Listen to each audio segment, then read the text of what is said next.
All right, so today what you're going to be doing is using those techniques that you've been practicing the last couple of days. And you're going to use those techniques to solve quadratic equations.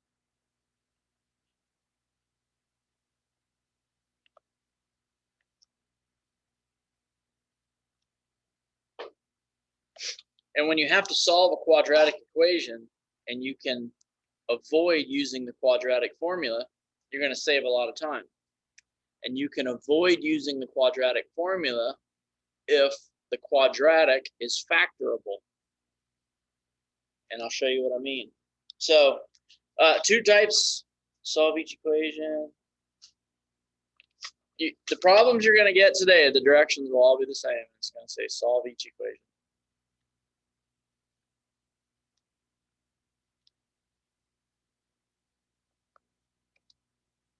So here's an example. X squared minus 5x plus 6 is equal to 0.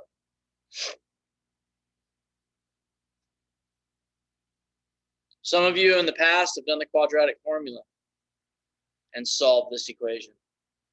In this case, since this trinomial can be factored, it's a shortcut. So you factor it, all right? You got your double parentheses. You list your factors of 6, which are 1 and 6, 2 and 3, 3 and that's all of them right there. So you're looking for the 2 that multiply to 6 but add to -5. All right. So that's going to be the x, and it's going to be x minus 2 and x minus 3. And this is still equal to 0. -2 plus -3 equals -5. -2 times -3 equals +6. Okay, so now since you're solving this, the next step is to take each factor and set it equal to 0. So you make x minus 2 equal to 0, and you make x minus 3 equal to 0. And then you solve each of those equations.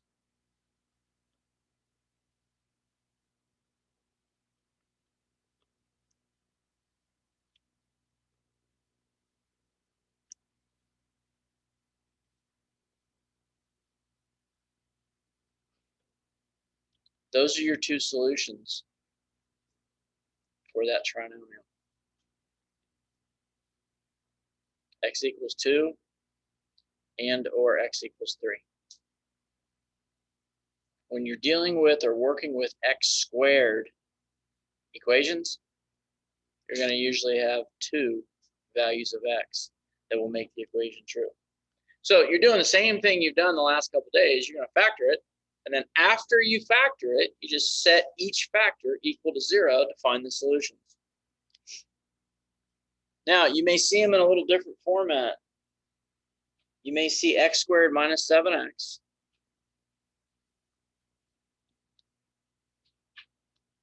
is equal to -12.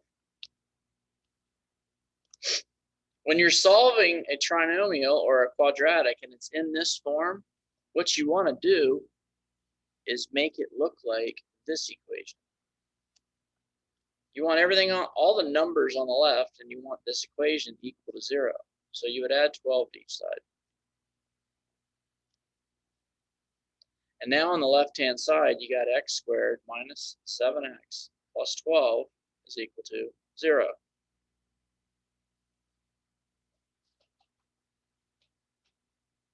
So again, you can list your factors of 12. You got 1 and 12, 2 and 6, 3 and 4. And you're looking for the 2 that add up to 7. So that's going to be x minus 3 times x minus 4.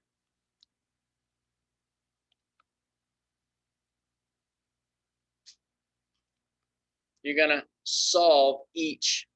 Okay, so x minus 3 equals 0 and x minus 4 equals 0. So your solutions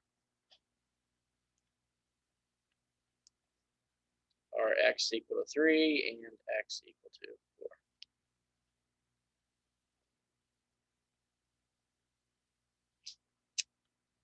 Straightforward enough? Factor it. Get everything on the left-hand side of the equation. Get the equation equal to 0. Factor the equation. Set the factors equal to 0 and solve.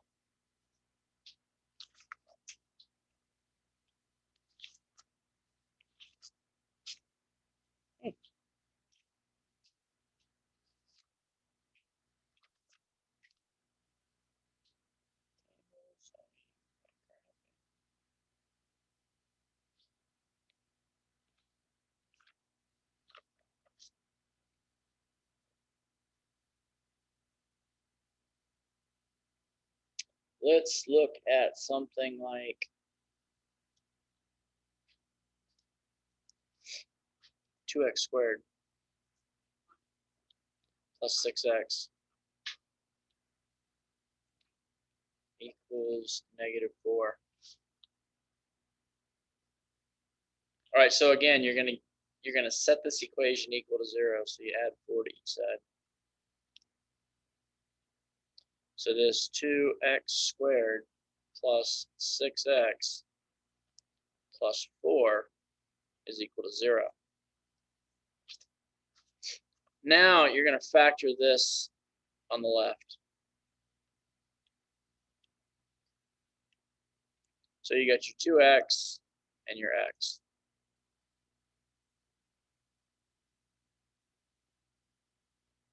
Hold off for 1 second. Just kind of stop. Let's get rid of this. I kind of missed a really important step. We talked about this yesterday. Right now, when you're looking at this equation, before you start to factor, you want to look through this equation and see if there's any number or any greatest common factor here. You see how everything's divisible by 2? Here's what you're allowed to do. You're allowed to divide both sides of this equation by 2. So on the left-hand side, it makes everything a lot cleaner. You're left with x squared plus 3x plus 2 equal to 0 divided by 2 is 0. So this is much simpler to factor. So this trinomial will factor to x plus 2 times x plus 1 is equal to 0. And then you can set your factors equal to 0. So your x plus 2 is equal to 0 and your x plus 1. And then solve them.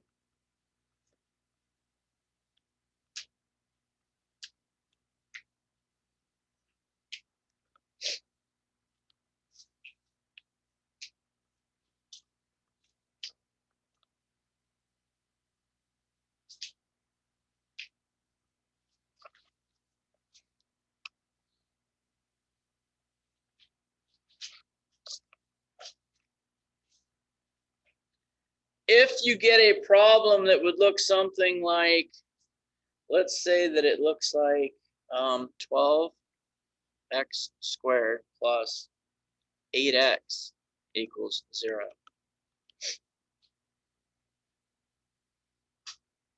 Now, that's a problem that you factored yesterday. Remember, you pulled out the GCF and then you factored it.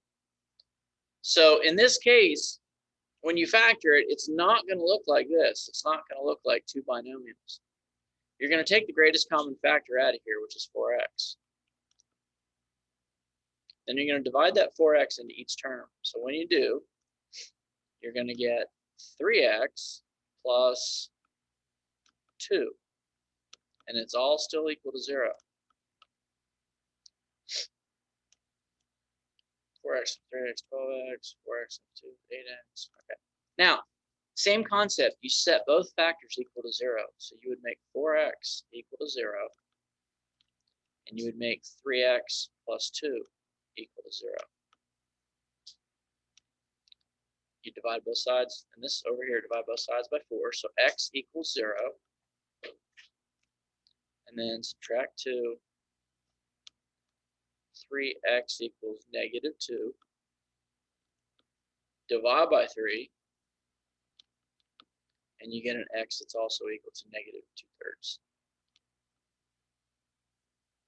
So those are your two solutions.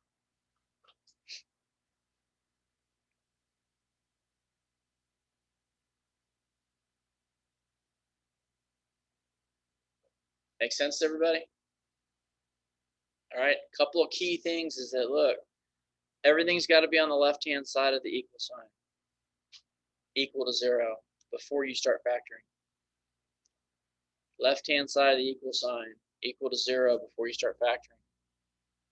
If you get everything on the left-hand side and equal to 0, before you factor, see if all the terms are divisible by something. If they are, divide both sides by that greatest common factor.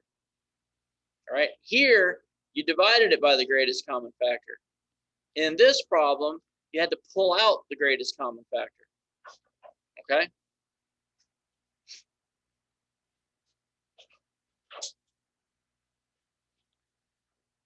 All right, so if you guys don't have any questions, your assignment for today is going to be on page 229.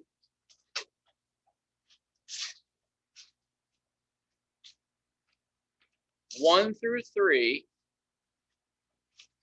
and then 9 through 17.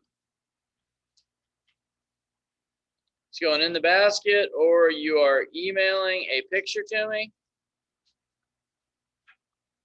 This is your last classroom assignment of the year. Not of the year, I guess, of the school year. Well, unless you drop out, then it could be your last one forever. Drop out tomorrow. Wouldn't have to do any more schoolwork.